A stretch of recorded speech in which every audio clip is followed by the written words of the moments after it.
Durante los siglos pasados, desde que se recopilaron las historias de Abraham, Moisés y los demás protagonistas de la Biblia, muchos grupos de estudiosos de toda Judea las habían analizado, buscando lecciones para una vida más justa.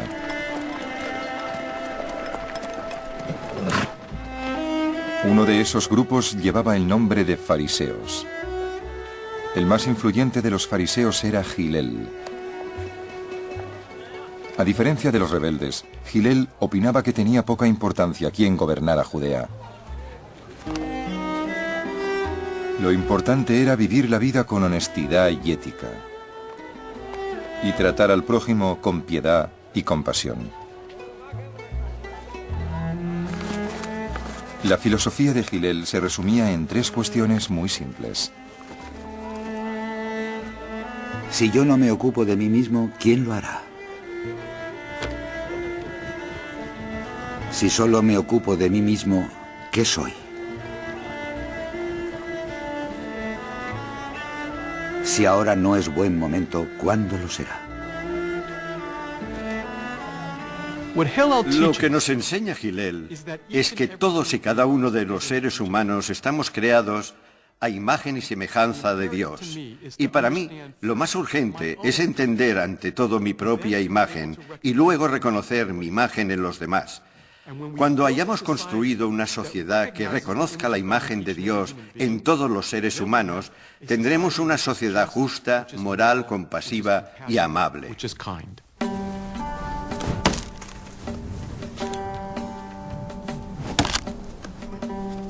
Según las historias que se cuentan de él, Hillel nació en una familia rica, pero desde muy joven hizo voto de pobreza.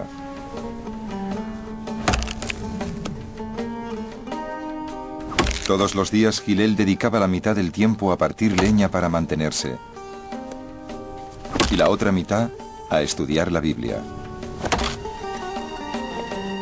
A diferencia de los sacerdotes, Hillel y los demás fariseos creían que no hacía falta ser sacerdote para comunicarse directamente con Dios.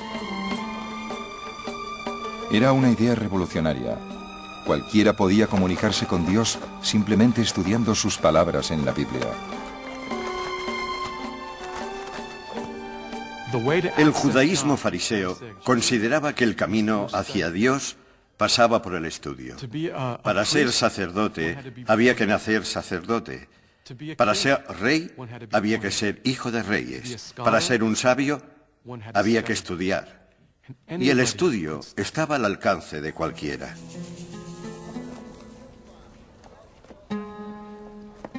A diferencia de los esenios, los fariseos no creían en retirarse del mundo. Pero ¿cómo vivir moralmente en el mundo romano, donde quien tiene el poder tiene la razón? Fue un tema muy debatido entre Hillel y su gran rival, Shammai.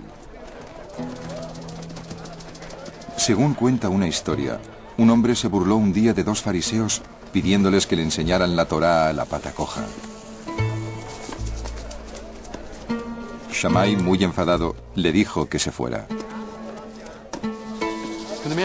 Luego el hombre se acercó a Hillel y le dijo: enséñame toda la Torá a la pata coja.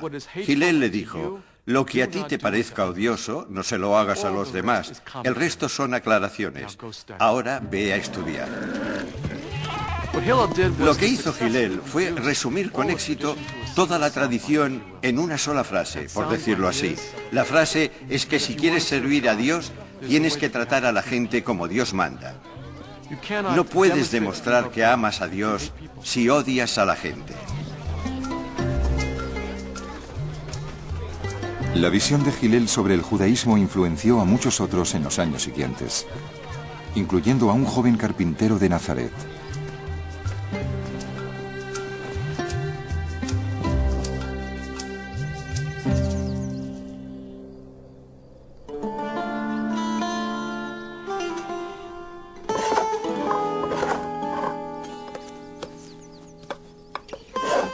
En el año 30 después de Cristo, muchos predicadores respondieron al ambiente apocalíptico que se respiraba en Judea. Algunos se proclamaban mesías llegados para dirigir una rebelión contra los romanos. Otros enseñaban a sus seguidores cómo vivir en medio de la violencia, como Hillel. Un predicador influenciado por la escuela judaica de Hillel fue Jesús de Nazaret. Si Hillel aconsejaba tratar a los demás como uno desea ser tratado, Jesús decía que hay que estar dispuesto a ofrecer la otra mejilla a los enemigos. La mayor parte de la ética de Jesús, las hermosas ideas que se leen en el Sermón de la Montaña o de la llanura, según la versión que elijas, son las ideas éticas de las que hablaban los rabinos fariseos como Hillel y Shammai. Es lo que tienen en común el judaísmo y el cristianismo y el conjunto de nuestra civilización.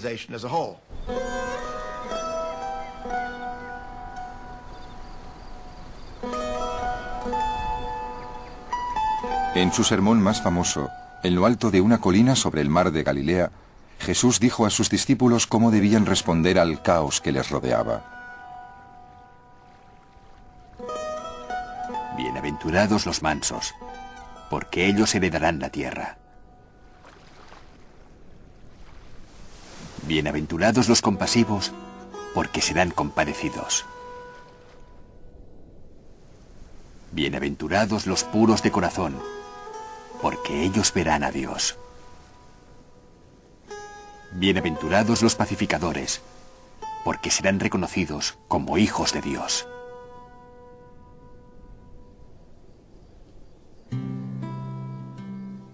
Jesús estaba convencido de que todos los seres humanos tenían que luchar por un mundo mejor, y esa idea formaba parte de una tradición judía que se remontaba a los profetas de la Biblia hebrea. Cuanto más sabemos del judaísmo en el siglo I, y sobre todo de la variedad de versiones del judaísmo en el siglo I, más judío nos parece Jesús. La idea de que el mundo está gobernado por un Dios único y supremo es supremamente judía. La utilización de parábolas para aclarar y precisar sus mensajes, incluso la misma retórica de Jesús, es judía. Como los esenios, Jesús estaba profundamente influenciado por las profecías de la Biblia, que decían que Dios redimiría el mundo de una vez por todas, después de un periodo de grandes conflictos. Jesús empezó a predicar que los tiempos habían llegado. Se dedica a predicar que el reino de Dios está a punto de empezar y que todo el mundo debe estar preparado. Está muy claro que es uno de esos profetas escatológicos, de los que esperan el fin de los tiempos, de los que hablan los pergaminos del mar muerto y de los que nos habla Josefo. Forma parte del fermento que alimenta la esperanza en un acto final de Dios que devolverá la justicia al mundo. Con las zonas rurales tan revueltas y con tanto hablar del Mesías que devolvería la libertad al pueblo judío, las autoridades romanas estaban constantemente arrestando y crucificando a los que consideraban agitadores. En el año 33 después de Cristo, Jesús de Nazaret fue uno de los detenidos y crucificados.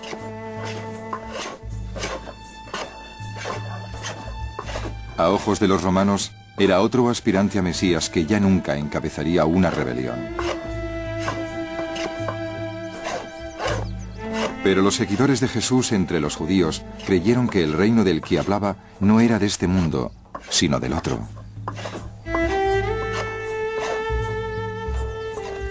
De momento esos judíos, que luego se llamarían cristianos, eran uno más de entre los muchos grupos de judíos que intentaban entender el sangriento y caótico mundo de Judea en el siglo I después de Cristo.